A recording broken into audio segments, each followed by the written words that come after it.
The man Compton tried to kill for was identified as the real Hillside Strangler, or to be more accurate, he was one of them.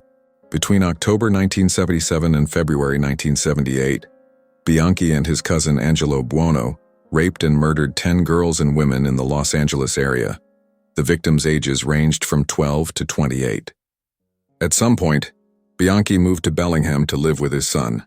There he raped and murdered 2 more women in January 1979. That year, police arrested Bianchi and charged him with his crimes in California and Washington. The 28-year-old Bianchi pleaded guilty and agreed to testify against his 45-year-old cousin to escape the death penalty. In October 1979, Bianchi received life sentences in both states with the possibility of parole. The next year, Veronica Compton sent him a letter. Bianchi and Compton corresponded for a few months, with Compton visiting him at least once.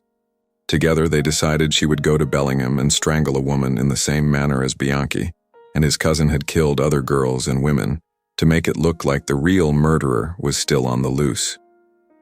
They came up with all sorts of crazy plans, even one in which she would dress as a nun.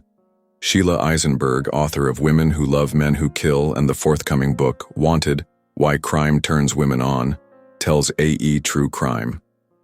Because Bianchi and Buono had raped the women they killed, Eisenberg says Compton planned on leaving semen inside her victim to make the attack look similar. Washington Department of Corrections records confirm Compton brought a vial of some man's semen with her when she went looking for a woman to murder, according to the Spokesman Review. She was a bizarre character.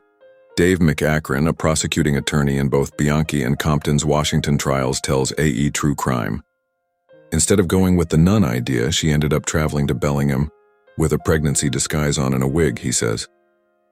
It was a very unusual case, to say the least. At a bar in Bellingham, Compton met 26-year-old Kim Breed and lured her back to a motel room. Once inside, Compton slipped a ligature around this woman's throat and just about killed her, McEachran says. Breed survived the attack, escaped, and reported Compton to the police. The next year, Compton received a life sentence for first-degree attempted murder, with the possibility of parole.